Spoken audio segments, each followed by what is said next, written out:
Hello दोस्तों, मैं राज। Welcome है आपको अपने YouTube channel the exam mirror में।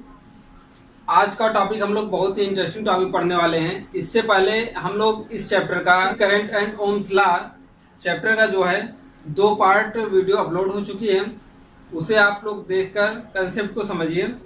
उस चैप्टर में हम लोगों ने बहुत से इंपॉर्टेंट टॉपिक जैसे करंट के बारे में जाना था, और उसके बाद करंट डेंसिटी के बारे में जाना था, और ओम्स नियम के बारे में जाना था, ओम्स लॉ के बारे में हम लोगों ने जाना था। तो बहुत सारे ऐसे टॉपिक जो हैं, मोबिलिटी जो है, ये सब के बारे में हम लोगों ने जाना था कि वो कैसे वर्क करते हैं, उनकी डिफिनीशंस क्या होती हैं, इन सब के बारे में हम लोगों ने जाना था। आज हम लोग पिछले लेक्चर में हम लोगों ने जाना था कि ओम्स लॉ क्या है, और आज के लेक्चर में हम लोग जानेंगे कि ओम्स लॉ कहाँ पर लागू नहीं होता है। अर्थात हम लोग कह सकते हैं कि लिमिटेशंस ऑफ ओम्स लॉ जानेंगे।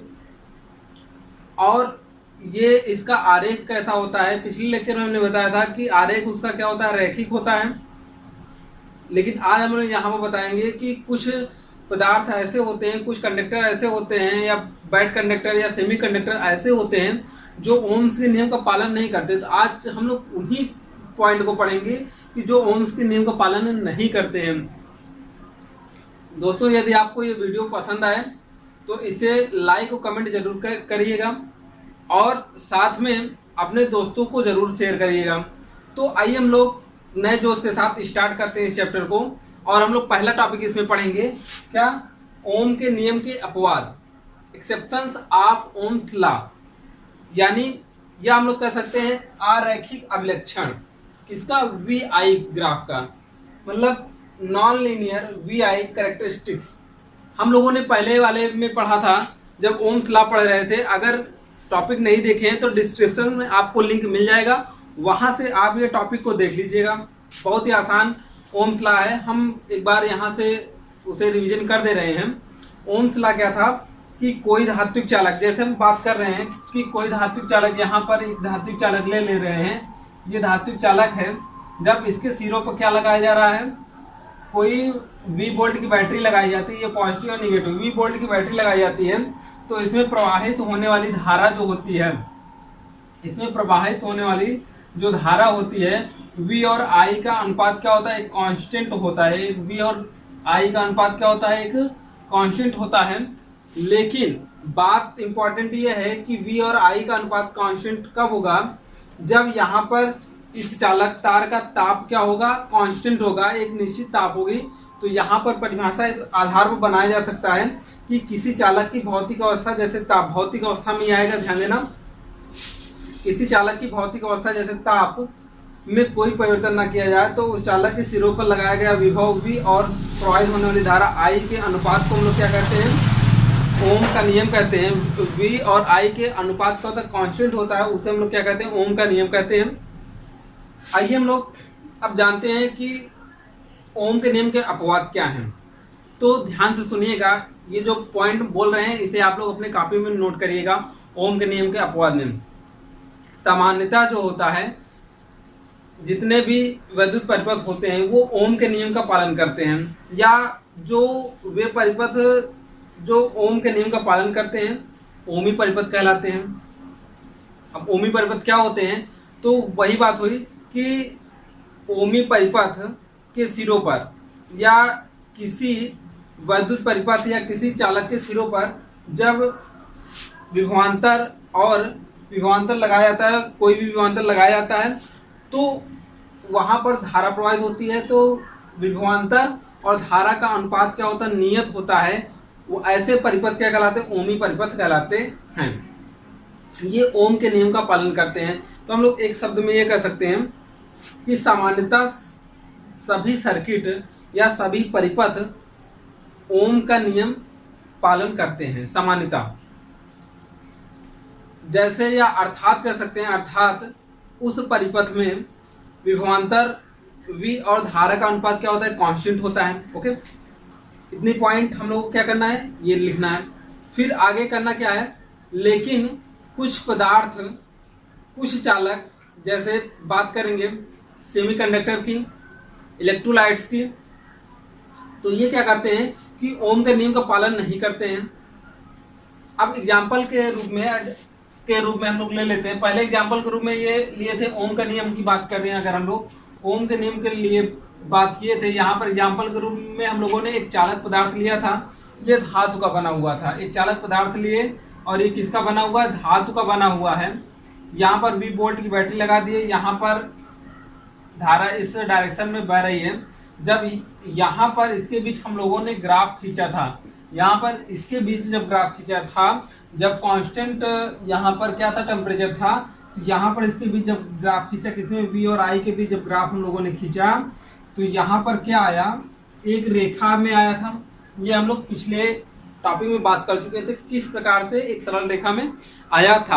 आज हम लोग इस टॉपिक पर बात करने वाले हैं कि इसका पथ आरैखिक हो जाता है, एक नॉन लीनियर हो जाता है। वो कैसे हो जाता है, यही पॉइंट हम लोग यहाँ पर सीखने वाले हैं, और तभी हम लोग जान पाएंगे कि वे पदार्थ ही क्या करते हैं कि ओम के नियम का पालन नहीं करते हैं। तो देखिए यहाँ पर एक हम लोग ले लेते हैं बल्ब ले लेते हैं, टार्च का बल्ब ले लीजिए या कोई बल्ब, सामान्य सा बल्ब ले लीजिए। अब उसमें आप लोग देखते होंगे कि उसमें जो टंगस्टन लगा होता है, टंगस्टन या तंतु लगा होता है, तो वो क्या होता है कि बहुत बारीक होता है, बहुत पतला होता है। तो हम लोग वहां की बात कर रहे हैं।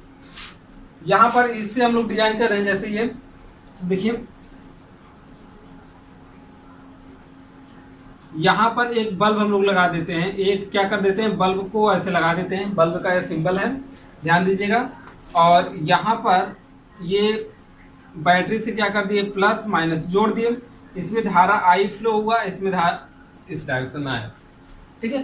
सेम वही रूल है, लेकिन यहाँ पर ये क्या था, कंडक्टर था, मतलब चालक था, और यहाँ पर क्या है, बल्ब है। क्या है, ये बल्ब है, ठीक है। जब बल्ब में हम लोग 20 वोल्ट की बैटरी जोड़ दिए तो इसमें धारा आई प्रवाहित होने लगा।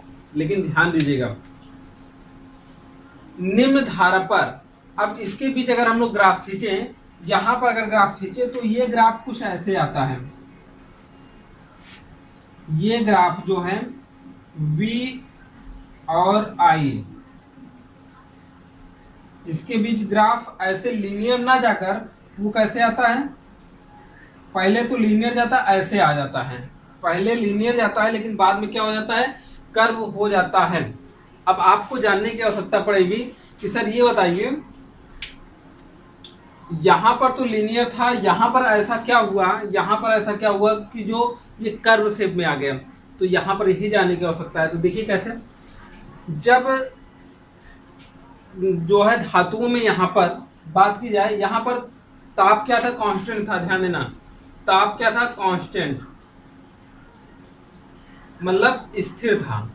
ताप क्या था, स्थिर था। लेकिन जब यहाँ पर बल्ब में हम लोग देखते हैं धारा प्रवाहित की जाती है, तो बल्ब क्या होता है, जल जाता है। बल्ब क्या होता है, जल जाता है। तो देखिए ये बल्ब क्या हो गया, अब जल गया। जब बल्ब जल जाता है तो टंगस्टन बिल्कुल गर्म हो जाता है। जब टंगस्टन बिल्कुल गर्म हो जाता है तो वहां पर ध्यान देना, जब टंगस्टन बिल्कुल क्या हो जाता है, गर्म हो जाता है, तो धातु का प्रतिरोध बढ़ जाता है। टंगस्टन बिल्कुल गर्म हो जाता है तो धातु का प्रतिरोध बढ़ जाता है। अब आप कहोगे कि सर ये बताइए, धातु का प्रतिरोध बढ़ कैसे जाता है, धातु का प्रतिरोध बढ़ कैसे जाता है, उसके लिए आपको समझना पड़ेगा, कंसेप्ट समझना पड़ेगा, ध्यान देना। तो इसके लिए देखिए, जैसे हम लोग एक पात्र में जब कोई पदार्थ, मान लो जैसे वाटर लिए, पानी लिए, उसको क्या किए, गर्म किए। उसको हम लोग क्या करते हैं, गर्म करते हैं। तो गर्म करने पर पार्टिकल मूव करने लगते हैं, जल्दी जल्दी से क्या करने लगते हैं, मूव करने लगते हैं। ध्यान देना, पार्टिकल क्या करने लगते हैं, मूव करने लगते हैं, चलने लगते हैं। अब ध्यान दीजिएगा, यहाँ पर एक पॉइंट हम लोग ध्यान से देखेंगे। R इक्वल टू ओम के नियम में हम लोगों ने पढ़ा था, R equal to M N E square tau L upon A, ऐसा पढ़ा था। जो छात्र, जो स्टूडेंट, जो फ्रेंड्स ना पढ़े हों, ये जो है पिछले ओम के नियम में हम लोगों ने प्रूफ किया था, वहां पर जाकर पढ़ लें, कंसेप्ट समझ में आ जाएगा। वैसे मैं यहाँ पर थोड़ा सा आपको बता दे रहा हूँ। M जो है धात्विक चालक में या किसी चालक पदार्थ हो, इलेक्ट्रॉन का द्रव्यमान होता है, और यहाँ पर n numbers of free electron होते हैं, चार्ज ऑफ इलेक्ट्रॉन है, टाउ रिलैक्सेशन टाइम है, जिसे हिंदी में क्रांतिकाल कहते हैं, length of conductor and area of cross section है। ओके, आर तो आप लोग जानते ही रेजिस्टेंस है।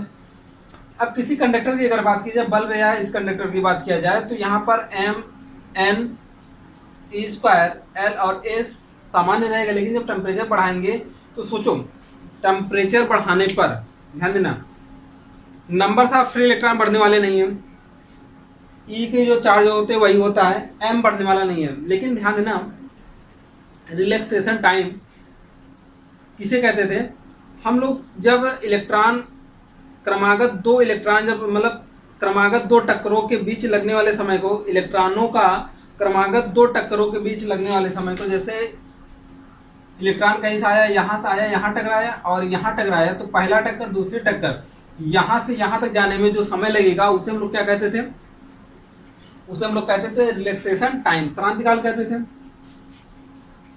अब बॉयल कर दिए, इसे गर्म कर दिए, ध्यान देना उस कंसेप्ट को रिलेट करिएगा, उसे गर्म कर दिए। क्योंकि ये टॉपिक ऐसा है कि पढ़ते तो आप लोग कई बार हो, कई लोगों से पढ़ते हो, लेकिन आप लोगों को समझ में नहीं आया होगा। पिछले क्लास में हम लोगों को जूनियर क्लास में भी हम लोगों ने पढ़ा था, लेकिन वहां पर भी समझ में नहीं आया होगा, ये दावा है हमारा। तो आप जरूर पढ़िए ये टॉपिक ध्यान से। तो जब बॉयल पानी को किया गया, जब पानी को बॉयल किया गया तो उसके नंबर ऑफ पार्टिकल में टक्कर क्या होने लगी, ज्यादा जल्दी होने लगी। जब टक्कर ज्यादा जल्दी होने लगी तो ध्यान देना रिलैक्सेशन टाइम क्या हो गया, कम हो गया। जब रिलैक्सेशन टाइम कम होगा, रिलैक्सेशन टाइम मतलब दोनों अणुओं के बीच जो टाइम ज्यादा था, तो ये क्या हो गया, कम हो गया। जब ये कम हो जाएगा, अब ध्यान देना आर प्रोपोर्शनल, जब ये चीज और ये चीज कांस्टेंट है तो आर प्रोपोर्शनल 1/टाउ, तो ध्यान देना, तो इससे रेजिस्टेंस क्या हो जाता है, इंक्रीज हो जाता है। इससे रेजिस्टेंस क्या हो जाता है, इंक्रीज हो जाता है।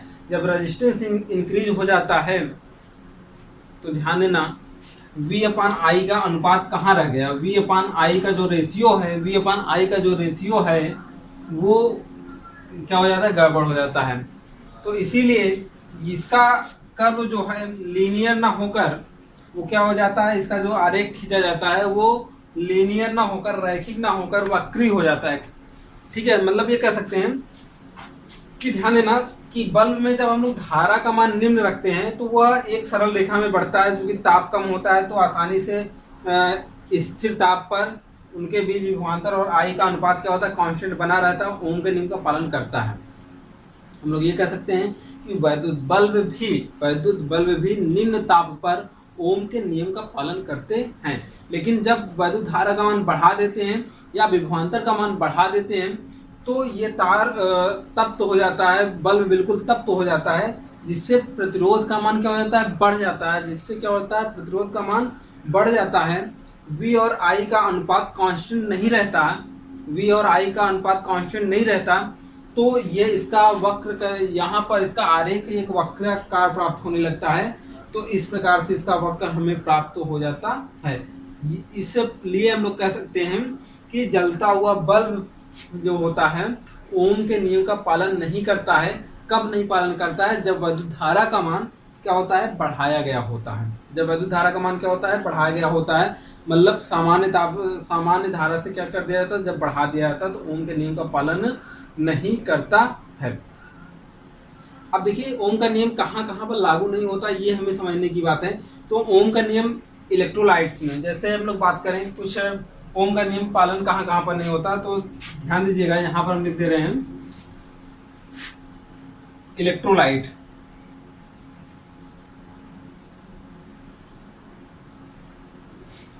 लिक्विड इलेक्ट्रोलाइट कहा जाता है, हम यहाँ पर इलेक्ट्रोलाइट लिख रहे हैं। लिक्विड इलेक्ट्रोलाइट मतलब वैद्युत अपघट्य, हिंदी में बोलते हैं, क्या बोलते हैं, वैद्युत अपघट्य। इसे क्या कहेंगे, वैद्युत अपघट्य। वैक्यूम ट्यूब,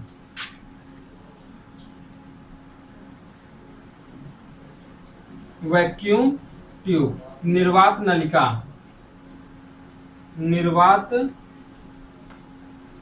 ध्यान देना इलेक्ट्रोलाइट्स वैद्युत अपघट्य, आप लोग केमिस्ट्री में पढ़े होंगे कि वैद्युत अपघट्य क्या होते हैं, कि जैसे CuSO4, इसका सोल्यूशन जब होता है तो इसे जब हम लोग तोड़ते हैं तो Cu+ और SO4 डबल माइनस, इसमें टूटता है। तो हम लोग यहाँ पर बहुत ज़्यादा जानने वाले नहीं, लेकिन ये ध्यान देना, वैद्युत अपघट जो होते हैं वो आयंस के रूप में होते हैं। किस में होते हैं? आयंस के रूप में होते हैं। वैक्यूम ट्यूब आप लोगों ने देखा होगा, इलेक्ट्रॉन की जब खोज किया गया था तो वहां पर जो वैद्युत निर्वात नलिका बनाई गई थी, निर्वात नलिका में क्या किया जाता है कि एक सिरा कैथोड का, एक सिरा एनोड का ऐसे बना दिया जाता है। यहाँ पर ध्यान दीजिएगा, ऐसे बना दिया, यहाँ पर कैथोड कर दिया जाता है, यहाँ पर एनोड कर दिया जाता है, और इसके बीच इतना हाई पोटेंशियल जनरेट किया जाता है कि यहाँ पर स्पार्क होने लगता है। आग, मतलब जैसे लाइट स्पार्क करती है, इस प्रकार से यहाँ पर स्पार्क होने लगता है। बहुत ज्यादा हाई पोटेंशियल पर ओम का नियम फॉलो नहीं करता है। तो इसी प्रकार से इलेक्ट्रोलाइट्स, वैक्यूम, और हम लोग बात करेंगे यहाँ पर तीसरा नंबर अगर हम लोग बात करें तो जैसे डायोड क्या होता है, डायोड होता है, ट्रायोड होता है, ट्रायोड, ट्रांजिस्टर क्या होता है। ये सब सारे आपको एग्जांपल अभी नए नए लग रहे होंगे, लेकिन ध्यान देना, electrolytes, vacuum tube and diode, triode, transistor. अब बात आपको समझ नहीं आ रही होगी, सर ये ट्रायोड, डायोड, ट्रांजिस्टर नहीं, हम सुने ही नहीं है नाम।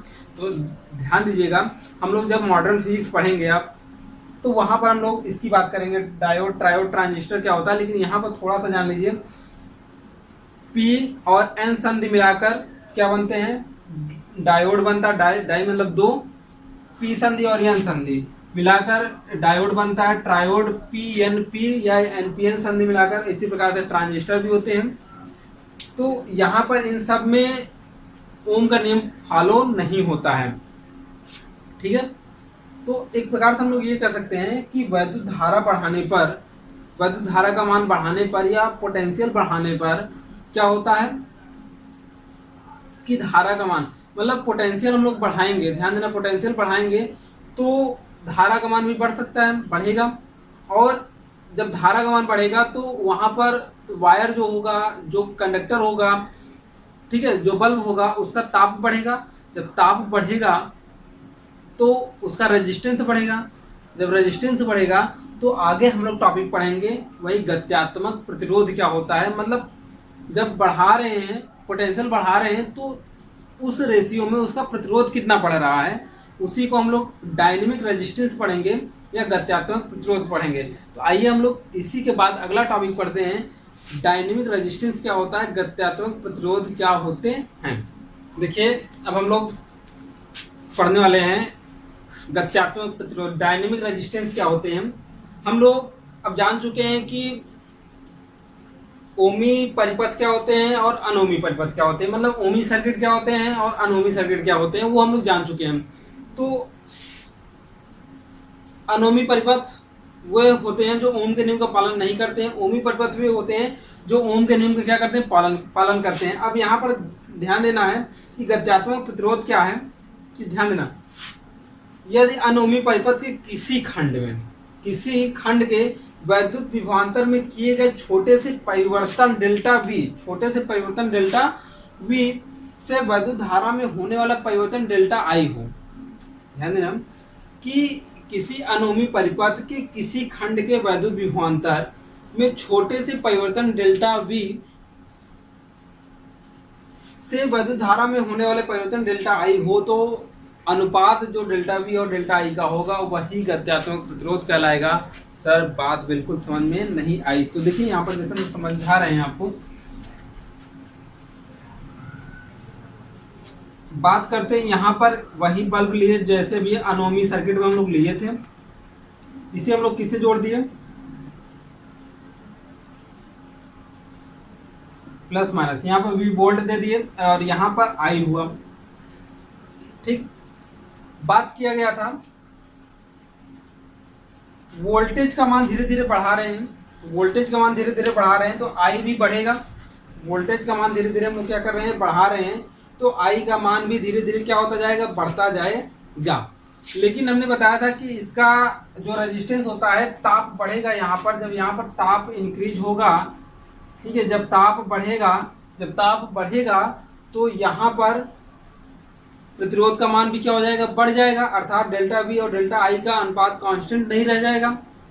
तो वही जब बढ़ा रहे हैं, तो देखिए यहाँ पर एक हम लोग डायग्राम अगर खींचे, इनका आरेख खींचे, तो आरेख खींचने पर कैसा आएगा, अगर बल्ब हो या डायोड हो तो डायोड के लिए V और I के बीच हम लोग अगर जो खींचते हैं डायग्राम, तो वो कुछ इस प्रकार से आता है। तो ध्यान दीजिएगा, यहां पर ऐसा डायग्राम हमें प्राप्त हुआ, कह सकते हैं V और I का ग्राफ ऐसा प्राप्त हुआ। जब V और I का ऐसा ग्राफ प्राप्त हुआ तो यहां पर 2 पॉइंट हम लोग डिसाइड करते हैं, कौन एक P पॉइंट ले लेते हैं, एक Q पॉइंट ले लेते हैं। एक P पॉइंट ये ले लिए और एक Q पॉइंट ये ले लिए, ठीक। और ये P पॉइंट से Y डायरेक्शन में, मतलब YH के समांतर एक रेखा खींचते हैं, और Q पॉइंट से I डायरेक्शन में, मतलब वैद्युत धारा जिधर दिखा गया है इस डायरेक्शन में एक YH के समांतर एक रेखा खींचते हैं। ये एक दूसरे को कहां पर इंटरसेक्ट करते हैं, S पॉइंट पर इंटरसेक्ट करती हैं। तो आपको दिखाई दे रहा होगा कि ये जो PS है वो PS क्या है, डेल्टा V है। क्या है, डेल्टा V। हम लोग ये कह सकते हैं कि P से S तक जाने में अगर डेल्टा V का विभवांतर हो, डेल्टा V विभवांतर हो, और QS में कितना धारा है, डेल्टा I एम्पियर का क्या है, अंतर आता है। तो हम लोग बात ये कर सकते हैं पूरा का पूरा, ये जो खंड है ये क्या है, वैद्युत। अब ध्यान दीजिएगा, ये अनोमी सर्किट हो गया। अनोमी सर्किट क्यों है, क्योंकि ये ओम के नियम का पालन कर नहीं रहा है। तो अगर ये अनोमी सर्किट है तो इसके आधार पर यहाँ पर V और I के बीच ग्राफ खींचा गया। अगर V और I के बीच ग्राफ खींचा गया तो ये ग्राफ कैसा, लीनियर ना होकर एक क्या होगा, कर्व में होगा। जब कर्व में हुआ तो यहाँ पर किसी खंड मतलब PQ क्या हो गया, खंड हो गया। किसी खंड में वैद्युत विभवांतर में किए गए छोटे से परिवर्तन, वैद्युत विभवांतर में किया गया छोटा सा परिवर्तन कितना हुआ, डेल्टा V। ये छोटा सा क्या हो गया, परिवर्तन हो गया। और इस छोटे से परिवर्तन के कारण इसके मतलब धारा में होने वाला परिवर्तन कितना है, डेल्टा I है। और इसी तो delta V upon delta I को ही हम लोग क्या कहेंगे, गत्यात्मक प्रतिरोध कहेंगे, डायनेमिक रेजिस्टेंस कहेंगे। क्या कहेंगे, डायनेमिक रेजिस्टेंस कहेंगे। तो ये delta V upon delta I हुआ हमारा, इसी को हम लोग डायनेमिक रेजिस्टेंस कहते हैं। और इसी डेल्टा V को हम लोग क्या लिखे हैं, PS लिखे हैं, और इसे क्या लिखे हैं, QS लिखे हैं। तो इस प्रकार से हम लोग समझ सकते हैं कि डायनेमिक रेजिस्टेंस क्या होता है, कि अनोमी परिपथ में किसी खंड में वैद्युत विभवांतर के किए गए मान में परिवर्तन, और उसके कारण धारा में परिवर्तन जो होता है उसी के अनुपात को हम लोग क्या कहते हैं, डायनेमिक रेजिस्टेंस कहते हैं। यहाँ पर छोटा सा खंड PQ लिया गया। इस PQ के कारण हम लोग YH के पैरेलल में समांतर में एक रेखा खींचते हैं। फिर Q पॉइंट लिया गया, इसके पैरेलल में एक रेखा खींचते हैं जो एक दूसरे को S पर काटती हैं। तो यहाँ पर हमको डेल्टा V और डेल्टा I प्राप्त हो जाते हैं, जहाँ से फॉर्मूला आ जाता है। ये भी वही है, ओम का नियम है, एक प्रकार का रेजिस्टेंस है। क्योंकि V अपान I हम लोग जानते हैं रेजिस्टेंस है, तो ये भी डायनेमिक रेजिस्टेंस है। क्यों डायनेमिक रेजिस्टेंस है, क्योंकि वोल्टेज बढ़ाने पर धारा का मान क्या हो जा रहा है, बढ़ जा रहा है। जब धारा का मान बढ़ जा रहा है तो हम लोग जानते हैं कि जो अनोमी सर्किट होते हैं उनका ताप क्या हो जाता है, बढ़ जाता है। जब ताप बढ़ जाता है तो रेजिस्टेंस भी क्या हो जाता है, बढ़ जाता है। जब रेजिस्टेंस बढ़ जाता है तो इसीलिए इसका गति बढ़ जाती है, तो इसीलिए इसका नाम डायनेमिक रखा गया है, गत्यात्मक प्रतिरोध रखा गया है। तो आपको समझ में आ गया होगा गत्यात्मक प्रतिरोध क्या होता है। आइए, हम लोग कई जगह से हम लोग ओम के नियम से ही बात करते चले आ रहे हैं कि किसी चालक की भौतिक अवस्था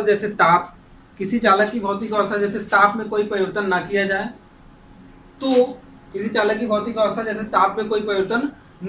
तो चालक के सिरों पर लगाए गए विभवांतर और धारा का अनुपात नियत रहता है। अब फिर दूसरे में जब अनोमी सर्किट में आए तो चालक का तार बढ़ जा रहा है, तो उसके कारण प्रतिरोध बढ़ जा रहा है। बहुत सारे कारण आ रहे हैं।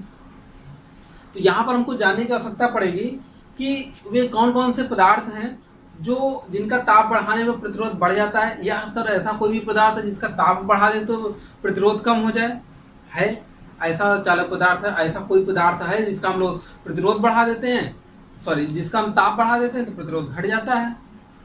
और कुछ पदार्थ ऐसे हैं जिसका हम लोग ताप कम कर देते हैं तो उसका प्रतिरोध घटकर शून्य हो जाता है। सोचो, उसका ताप हम लोग कम कर दे रहे हैं, उसका प्रतिरोध बिल्कुल घटकर शून्य हो जाता है। अर्थात उसमें हम लोग धारा का अगर मान लगा दें, उसमें धारा एक बार प्रवाहित कर दें तो अनंत काल के लिए या कुछ समय, कुछ वर्षों के लिए उसमें धारा बहती ही बहती रहेगी, धारा कभी बंद ही नहीं होगी। तो कुछ ऐसे हैं, ऐसे तथ्य जानने हैं, तो आइए हम लोग जानते हैं उन्हें, वे सब ऐसे तथ्य कौन कौन से हैं। तो आइए देखते हैं। देखिए, अब हम लोग पढ़ने वाले हैं प्रतिरोधों की ताप पर निर्भरता, मतलब ताप बढ़ाएंगे तो प्रतिरोध बढ़ेगा कि घटेगा, इस बात को हम लोग जानने वाले हैं। तो पहला पॉइंट इसमें हम लोग पढ़ने वाले धातुओं की प्रतिरोधकता क्या होती है। धातुओं का अगर हम लोग धातुओं का अगर ताप बढ़ाते हैं या ताप घटाते हैं तो उसका प्रतिरोध बढ़ता है कि घटता है। तो ओम के नियम में हम लोगों ने जान लिया है कि अगर धातु होता है तो उसका अगर हम लोग ताप बढ़ाएंगे तो प्रतिरोध क्या हो जाएगा, बढ़ जाएगा। तो अर्थात हम लोग यहाँ पर लिख सकते हैं कि धातुओं का या धात्विक चालकों का ताप बढ़ाने पर उसका प्रतिरोध क्या होता है, बढ़ जाता है। उसका प्रतिरोध क्या होता है, बढ़ जाता है। अर्थात धात्विक चालकों का ताप बढ़ाने पर प्रतिरोध बढ़ जाता है। अब आप पूछोगे सर कैसे बढ़ जाता है, एक्सप्लेनेशन अभी किए थे, उसी के बेस पर हम लोग बात कर सकते हैं। ओम के नियम के अनुसार हम लोग समझ सकते हैं कि धात्विक चालकों का ताप क्यों बढ़ जाता है। तो बात आती है फिर रेजिस्टेंस इक्वल टू, हम लोग ओम के अकॉर्डिंग पढ़ चुके हैं। यहाँ पर ओम के नियमानुसार according to Ohm's law, Ohm's के नियमानुसार हम लोगों ने पढ़ा था। क्या पढ़ा था ओम के नियमानुसार कि R equal to M N E square, यहाँ पर tau into L upon A. ये क्या है, देखिए यहाँ पर एक धात्विक चालक ले लिए थे। धात्विक चालक में ये क्रॉस सेक्शन एरिया जो था वो ए था, यहाँ पर लंबाई एल थी। इसमें एकांक आयतन में मुक्त इलेक्ट्रॉनों की संख्या कितनी थी, यहाँ पर जो मुक्त इलेक्ट्रॉन थे उनकी संख्या कितनी थी, n थी। और अगर इस मुक्त इलेक्ट्रॉन का मास अगर m रहा हो, और ध्यान देना मास क्या रहा हो, m रहा हो, और जो इलेक्ट्रॉन है इसका charge E equal to 1.6 into 10⁻19 coulomb है, और दो इलेक्ट्रॉन यहाँ पर क्रमागत किन्हीं इलेक्ट्रॉनों से टक्कर करने के बाद, मतलब यहाँ आया होगा फिर टक्कर, रिलैक्सेशन टाइम अगर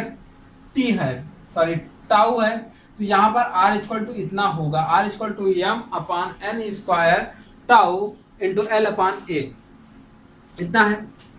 अब यहाँ पर आपको समझना होगा कि किसी धात्विक चालक में जो m का मान होगा, द्रव्यमान कम होगा नहीं, ताप कितना भी बढ़ा दे। अब यहाँ पर बात आती है कि हम लोग ताप बढ़ाएंगे तो क्या होगा। ताप को बढ़ाने के कंसेप्ट के आधार पर समझते चलिएगा कि m घटने वाला नहीं है, लंबाई बढ़ने या घटने वाली नहीं है, l यहाँ पर n जो नंबर्स ऑफ फ्री इलेक्ट्रॉन है वो भी घटने बढ़ने वाले नहीं है, क्रॉस सेक्शनल एरिया भी सेम रहने वाला है।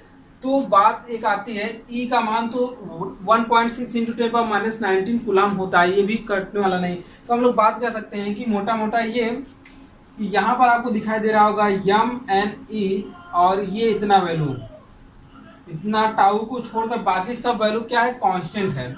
यहाँ पर हम लोग लिख सकते हैं हियर, अतः यहाँ पर here m l n e स्क्वायर, मतलब E and A are constant. जब ये कांस्टेंट हैं, ध्यान देना, ये जब कांस्टेंट है तो हुआ क्या, R प्रोपोर्शनल किसके हो गया, टाउ के।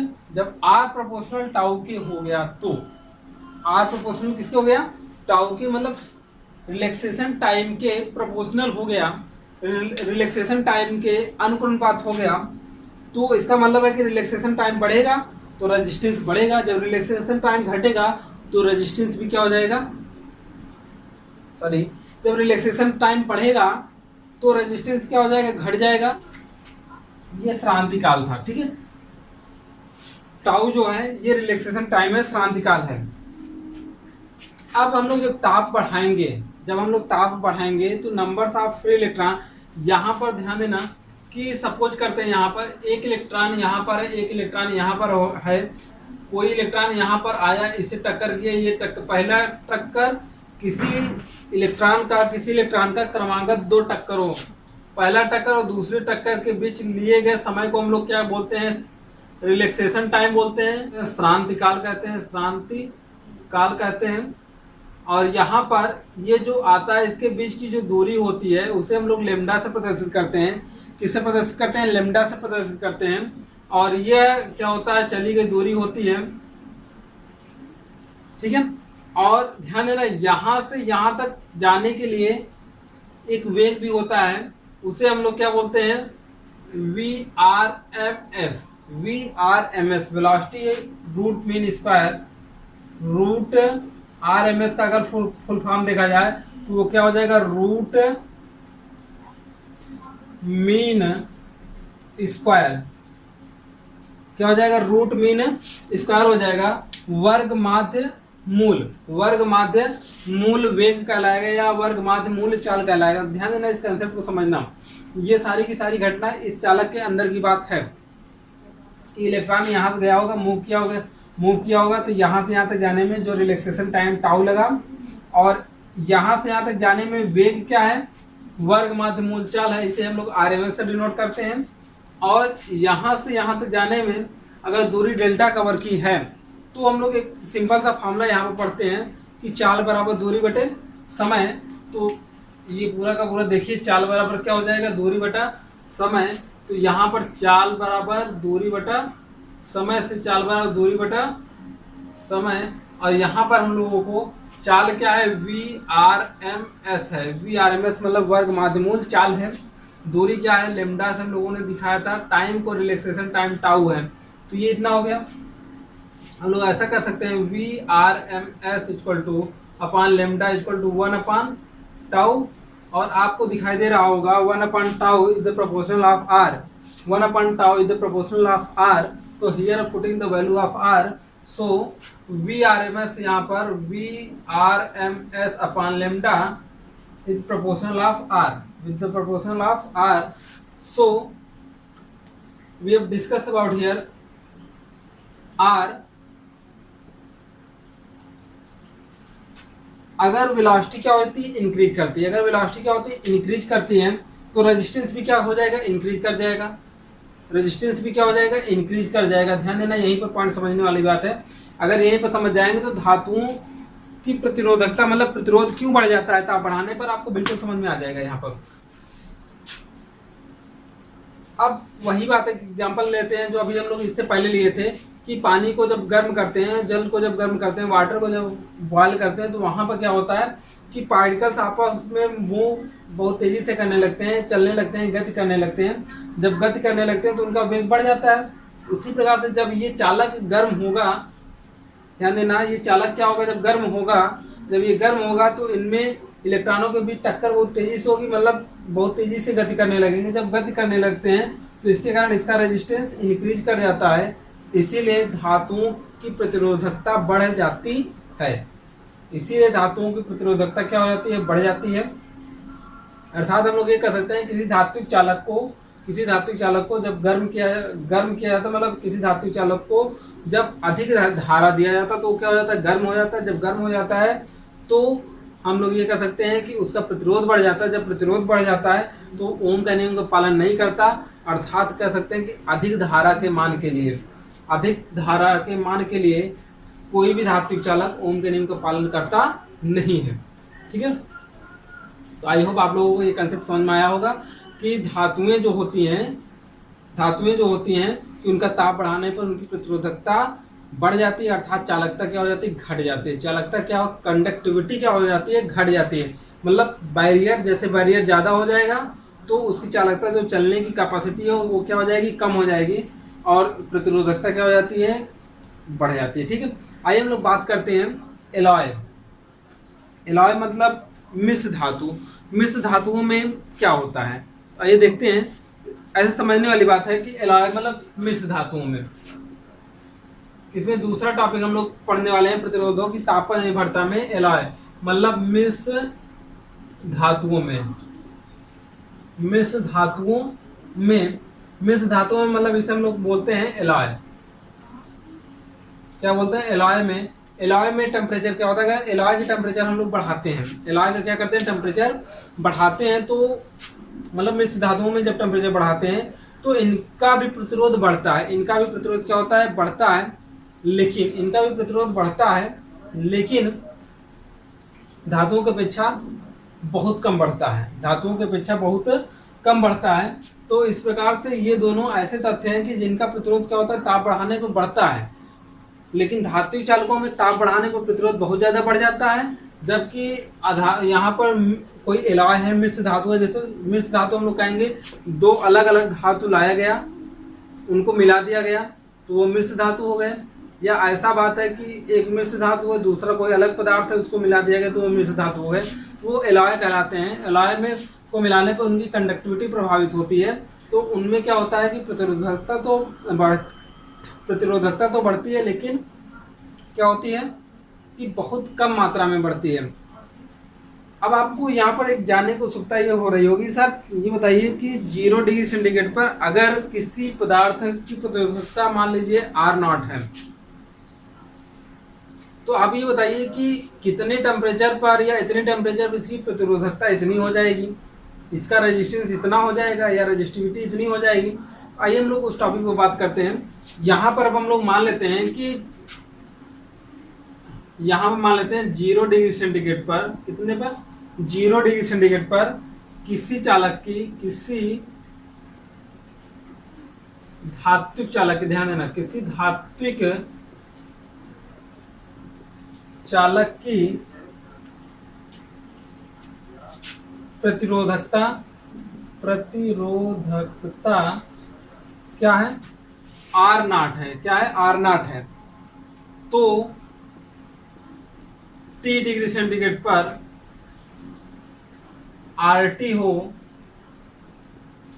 तो इनमें रिलेशन क्या होगा? इनमें रिलेशन ये होता है कि RT इक्वल टू मतलब T डिग्री सेंटीग्रेड पर, RT का मतलब ये हुआ कि T डिग्री सेंटीग्रेड पर जो प्रतिरोध होगा वो कितना हो जाएगा? R0 1 plus alpha T degree centigrade. क्या? तो देखिए RT इक्वल टू हो गया R0 1 plus alpha T degree centigrade. तो यहाँ पर आपको जानने की आवश्यकता पड़ेगी कि अल्फा क्या है। अल्फा धातु का प्रतिरोध ताप गुणांक है। धातु का क्या है? प्रतिरोध ताप गुणांक है। इसे हम लोग बोलेंगे कोएफिशिएंट ऑफ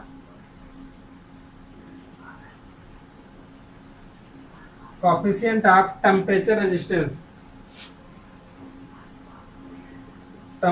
रेजिस्टेंस। ठीक है, कोएफिशिएंट ऑफ टेम्परेचर रेजिस्टेंस बोलेंगे।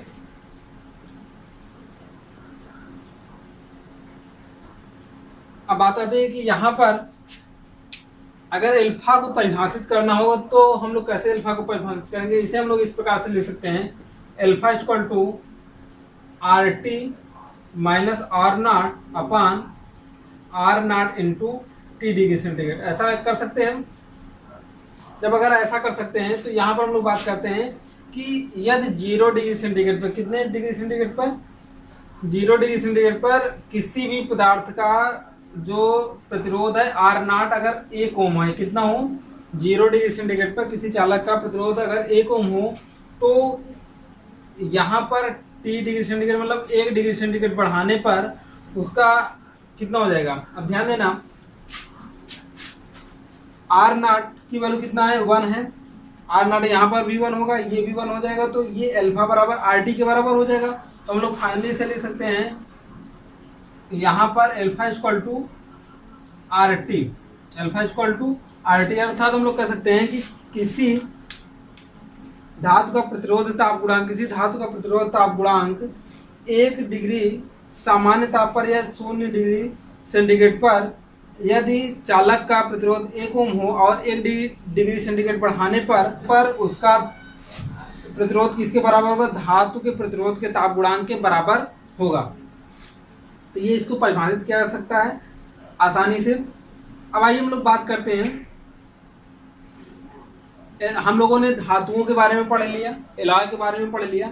अब यहाँ से संबंधित एक क्वेश्चन हम लोग कर लेते हैं। तो आपको ये कंसेप्ट यहाँ से देखिए, बोर्ड एग्जाम में कई बार क्वेश्चन पूछा गया है, तो इसे हम लोग इग्नोर नहीं कर सकते हैं। ये किसी टॉपिक के अंतर्गत पढ़े तो इम्पोर्टेंट नहीं, बहुत ही इंपॉर्टेंट है। यहाँ से देखिए भी क्वेश्चन कितना अच्छा बनता है। देखिए यहाँ पर क्वेश्चन आप लोगों को दिया गया है कि एक फिलामेंट है जिसका 150 डिग्री सेंटीग्रेड पर प्रतिरोध कितना है, 133 ओम है, और पूछ रहा है आपसे कि 500 डिग्री सेंटीग्रेड पर प्रतिरोध जो है कितना होगा यदि टंगस्टन का प्रतिरोधता गुणांक आपको दिया गया है। तो देखिए यहाँ पर आपको अल्फा नॉट की वैल्यू दिया गया है, यहाँ पर आर नॉट की वैल्यू जो आपको दिया गया है वो कितना दे दिया गया है, 150। यहाँ पर आपको दिया गया है 133 ओम दिया गया है।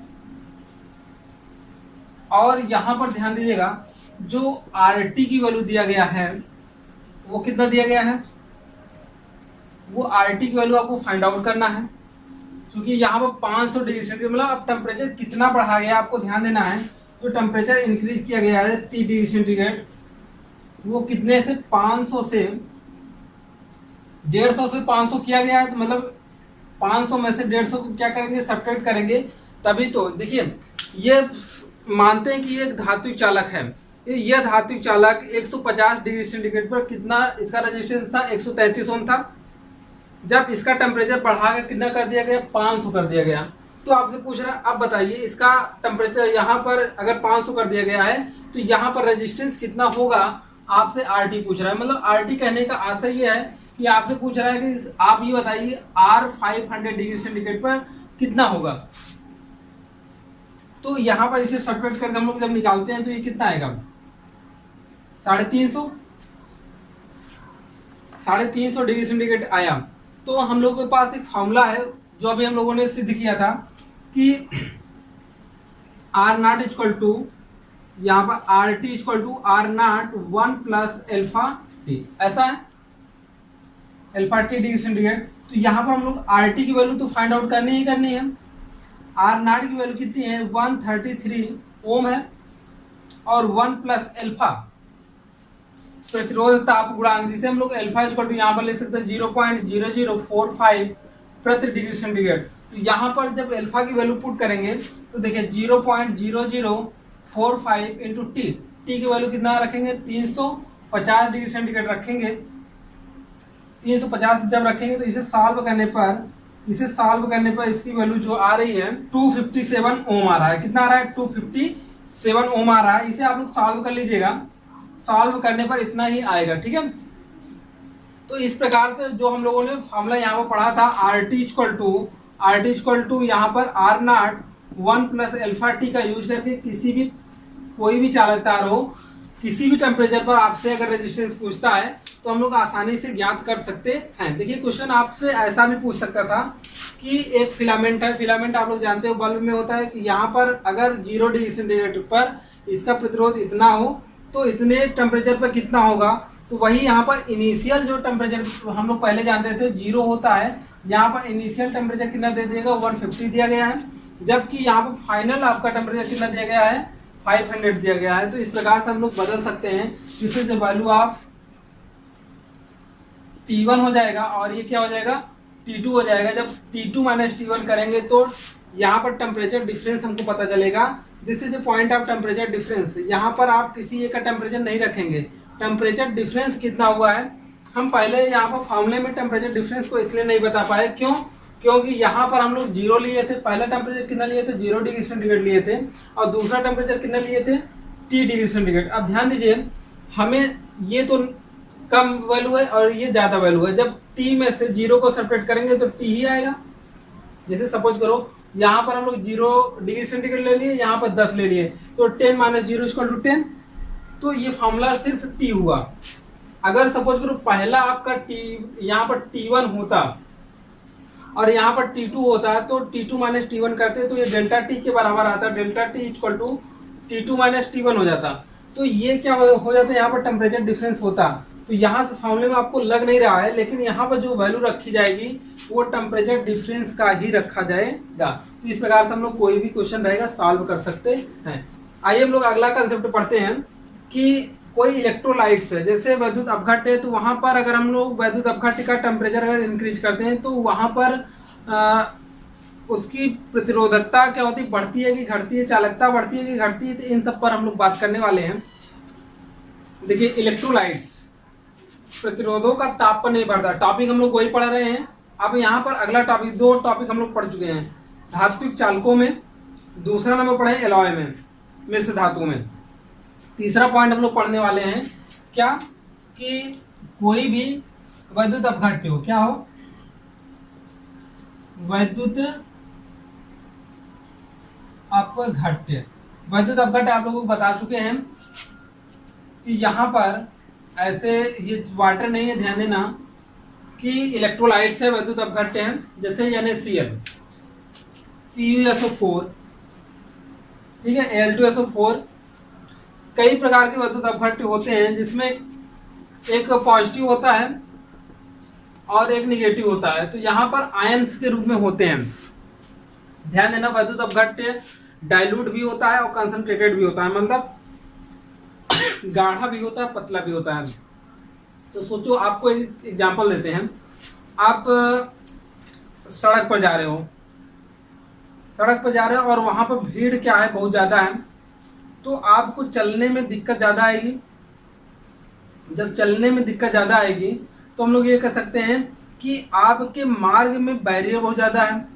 आपके मार्ग में बैरियर ज्यादा होने का मतलब है कि प्रतिरोध ज्यादा है। जब प्रतिरोध ज्यादा है तो चालकता क्या हो जाएगी, कम हो जाएगी। हम लोग ये कह सकते हैं कि अगर आप मार्ग में जा रहे हैं, कोई है ही नहीं, तो कोई बैरियर नहीं है, तो हम सीधे चले जाते हैं, आपकी चालकता बहुत ज्यादा हो जाएगी। तो सोचो, इलेक्ट्रोलाइट्स है, अगर कंसंट्रेट होगा, सांद्रता ज्यादा होगी, तो उसमें प्रतिरोध का मान ज्यादा होगा, तनु होगा तो प्रतिरोध का मान कम होगा। लेकिन हमें यहाँ पर इससे मतलब नहीं है। हम लोग तो ये नॉर्मल सी चीज जानते हैं कि कंसंट्रेटेड होगा तो उसमें पॉजिटिव और निगेटिव आयंस की मात्रा ज्यादा होगी, पॉजिटिव निगेटिव में आयंस की मात्रा ज्यादा होगी, तो यहाँ पर इलेक्ट्रॉन विनिमय के कारण ये सब सारी चीजें हम लोग जानते हैं। हम लोग यहाँ पर ये जानना है कि अगर इसको हम लोग गर्म कर दें, इसको हम लोग क्या कर दें, गर्म कर दें, तो प्रतिरोध यहाँ पर ताप बढ़ेगा कि घटेगा, सॉरी यहाँ पर प्रतिरोध बढ़ेगा कि घटेगा, इस पॉइंट पर हम लोग डिस्कस करने वाले हैं। अगर हम लोग इस पॉइंट पर डिस्कस करने वाले हैं तो ध्यान दीजिए, जब हम लोग क्लास 11th में एक टॉपिक पढ़े थे, विस्कोसिटी। क्या पढ़े थे, विस्कोसिटी। अब विस्कोसिटी क्या होता है आप भूल गए होंगे, तो आइए हम लोग याद करते हैं उस टॉपिक को। विस्कोसिटी क्या था, बहुत अच्छे से हम लोगों ने पढ़ा था। तो देखिए, द्रव के अंदर कहां पर हम लोग बात करते हैं, दो पॉइंट यहाँ पर पढ़ेंगे, एक पढ़ेंगे विस्कोसिटी, एक पढ़ेंगे हम लोग घर्षण पढ़ेंगे, फ्रिक्शन पढ़ेंगे। देखिए, कोई भी टॉपिक आता है, जब तक आप डिटेल में नहीं पढ़ोगे, डेप्थ तक नहीं जाओगे, तब तक आपको वो टॉपिक समझ में आने वाली नहीं है। तो कोई भी टॉपिक पढ़ो, उस टॉपिक का जड़ से लेकर अंत तक पूरा एकदम खत्म कर दो।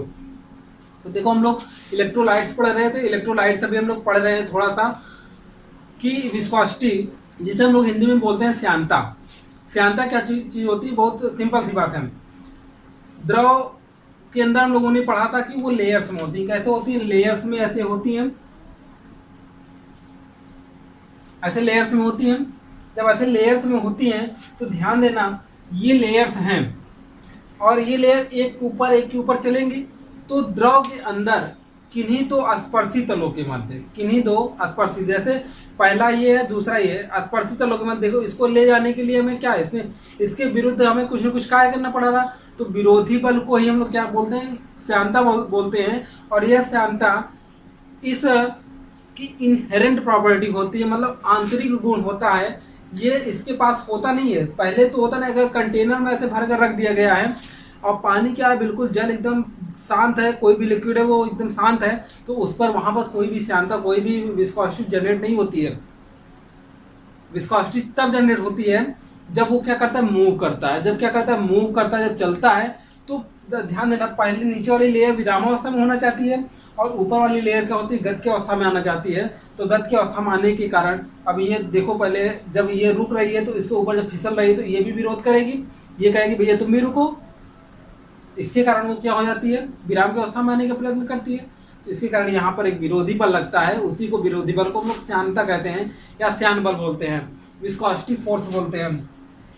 अब ध्यान देना, अब जैसे ही यहाँ पर टेम्परेचर हाँ घर्षण बल, ध्यान देना थोड़ा सा, घर्षण बल हम लोग ठोसों में पढ़ते हैं, ठोस पदार्थों में। ये किसमें, श्यानता, सेम वही काम है। ठोसों में जैसे दो ठोस पदार्थ है टकरा रहे हैं, यहाँ पर जैसे ये ठोस पदार्थ, ये ठोस पदार्थ, ये दोनों हैं, दोनों यहाँ पर ये ठोस पदार्थ इस पर फिसलने की कोशिश कर रहा है, फोर्स लगा रहे हैं तब फिसल रहा है। अर्थात इसकी जो सरफेस है, ये वाली सरफेस और इस वाले सरफेस के बीच में कोई ना कोई फ्रिक्शन फोर्स, मतलब एक प्रकार का विरोधी बल कार्य कर रहा है, अपोजिट फोर्स कार्य कर रहा है। तो उसी अपोजिट फोर्स को हम लोग क्या बोलते हैं, घर्षण बल कहते हैं, फ्रिक्शनल फोर्स कहते हैं। तो हम लोग इसकी परिभाषा दे सकते हैं, किसी ठोस में किन्हीं दो ठोस के स्पर्शी तलों के मध्य कार्य करने वाले विरोधी बल को हम लोग क्या कहते हैं, घर्षण कहते हैं। जबकि किसी द्रव के अंदर दो परतों के मध्य, किन्हीं दो परतों के मध्य कार्य करने वाले विरोधी बल को श्यानता कहते हैं। अब देखिए, ये परत जितनी कम होगी उतनी श्यान बल कम होगा, ध्यान देना है यहाँ पर। अब इसको जब हम लोग गर्म करेंगे, जब इसको हम लोग क्या करेंगे, गर्म करेंगे, किसको, इलेक्ट्रोलाइट्स को गर्म करेंगे, वैद्युत अपघट्य को गर्म करेंगे। जब वैद्युत अपघट्य को गर्म करेंगे तो ध्यान दो क्या होगा, विस्कोसिटी क्या होती है, कम होती है, श्यानता उसकी कम होती है। जब श्यानता कम होगी तो आयन बिल्कुल फ्री होकर जा आ सकते हैं, आयन बिल्कुल फ्री होकर आ और जा सकते हैं। जब आयन को फ्लो करने के लिए मार्ग मिल जाएगा तो हम लोग ये कर सकते हैं कि किसी इलेक्ट्रोलाइट्स का, किसी वैद्युत अपघट्य का ताप बढ़ाने पर प्रतिरोधकता कम हो जाती है। प्रतिरोध क्या हो जाता है, पहले हम लोग ताप बढ़ा रहे हैं तो पहले सोचो धातु में, और जब एलॉय में ताप बढ़ाए थे तो वहां पर रेजिस्टेंस, मतलब प्रतिरोधकता या रेजिस्टिविटी इंक्रीज कर गई थी। जबकि यहाँ पर जब हम लोगों ने ताप बढ़ाया तो प्रतिरोधकता क्या हो गई, कम हो गई। क्यों प्रतिरोधकता कम हो गई, क्योंकि यहाँ पर विस्कोसिटी नाम की चीज है।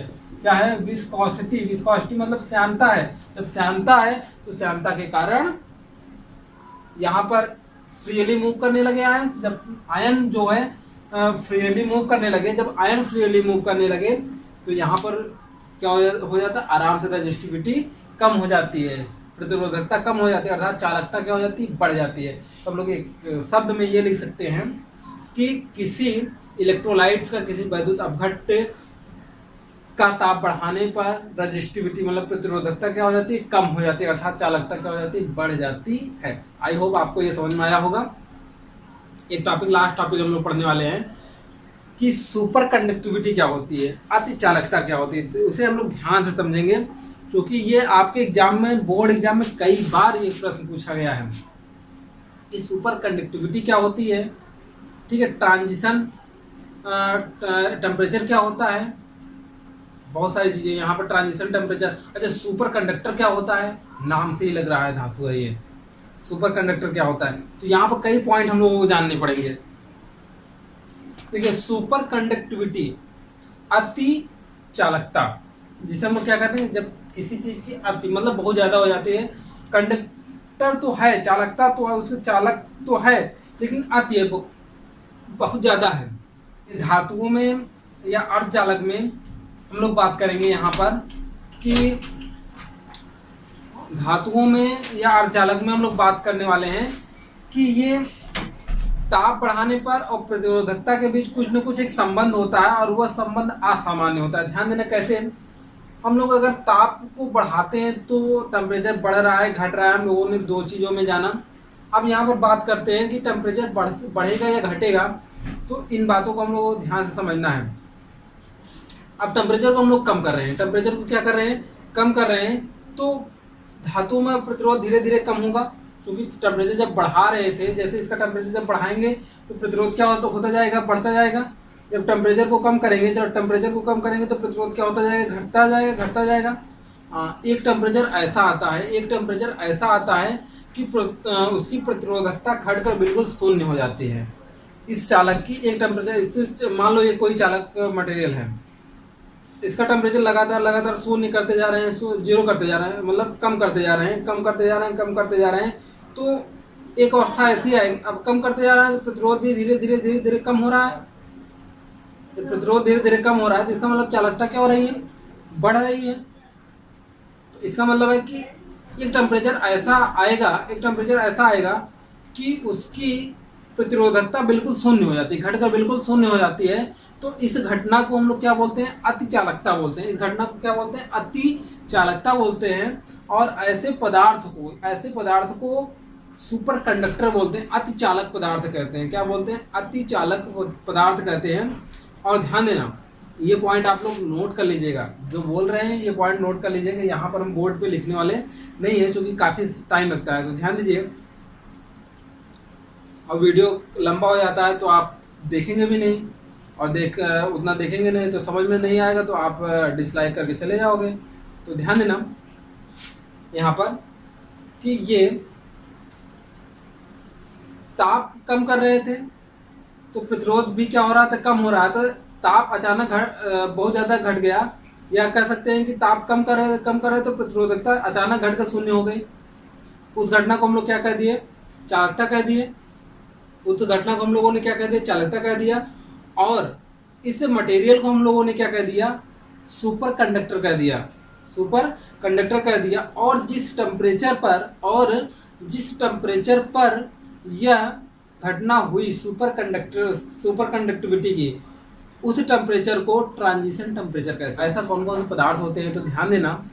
पारा एक ऐसा धातु है जिसका सुपर कंडक्टिविटी कितने पर होती है, 4.2 केल्विन पर। 4.2 केल्विन पर इसका प्रतिरोध कितना हो जाता है, शून्य हो जाता है। प्रतिरोध क्या हो जाता है, शून्य हो जाता है, 0 हो जाता है। अब ध्यान दीजिएगा, सभी चालक पदार्थ सुपर कंडक्टिविटी नहीं बनाए जा सकते। जैसे कापर हुआ, ठीक है, सोना, चांदी, तांबा, ये सब सुपर कंडक्टिविटी नहीं होते हैं। लेकिन ध्यान देना, लेकिन एल्युमिनियम, टंगस्टन, ये सब सारे धातुएं क्या होती हैं, सुपर कंडक्टिविटी बनाई जा सकती है। और एक बात ध्यान देना, इनका भी अलग अलग टेम्परेचर होता है। टेम्परेचर आपको याद करने की आवश्यकता नहीं है, लेकिन एक बात और ध्यान देना, सुपर कंडक्टिविटी बनाई जा सकती है। सुपर कंडक्टिविटी बनाने से फायदा ये होगा कि जैसे कोई धात्विक चालक है, इसमें हम लोग इलेक्ट्रॉन फ्लो कर दिए, एक बार इसमें धारा का प्रवाह कर दिए, तो ये अनंत समय तक के लिए या कुछ वर्षों तक के लिए इसमें धारा का प्रवाह बना रहेगा। अर्थात ऊर्जा की हानि नहीं होगी। ऊर्जा की हानि तभी होगी जब प्रतिरोध होगा। प्रतिरोध ही खत्म हो गया, शून्य हो गया था, इसका मतलब है कि ऊर्जा की हानि नहीं हो रही है, तो धारा का प्रवाह बना है। लेकिन अब आप सोच रहे होंगे सर ऐसा है, तो यहाँ पर हम लोग पर डे लाइट ले रहे हैं, एक ही बार में ऐसा कर दिया जाए। लेकिन ध्यान दो, ये चालक पदार्थ है, इसका टेम्परेचर 4.2 डिग्री सेंटीग्रेड करना, या कोई ऐसा पदार्थ है जिसका टेम्परेचर चालकता तक लाना, ट्रांजिशन टाइम तक लाना, यहाँ पर ट्रांजिशन टाइम तक, तो ट्रांजिशन टेम्परेचर तक लाना, तो वो बहुत कॉस्टली पड़ जाएगा। क्यों? क्योंकि इसे हम लोग 0 से भी डिग्री से कम ले जा रहे हैं। जब कम ले जा रहे हैं तो क्या होगा, बहुत ज़्यादा यहाँ पर कॉस्टली पड़ने लगेगा। इस प्रकार से यही लाइट हमारे लिए सही है, यही करंट हमारे लिए सही है, वो कहीं कहीं पे यूज किया जाता है आवश्यकता पड़ने पर, इसीलिए इसका यूज नहीं है। लेकिन super conductivity, super conductor, transition जो होता है, ट्रांजिशन टेम्परेचर क्या होता है, ये सब सारी चीज़ें जानने की बात है, क्योंकि ये इंटरेस्टिंग पॉइंट है हम लोगों के लिए। तो आई होप आप लोग ये लेक्चर बहुत ही इंजॉय के साथ पढ़े होंगे, और मैं आशा करता हूँ कि आप लोग इस वीडियो को सभी दोस्तों को जरूर शेयर करेंगे। क्यों?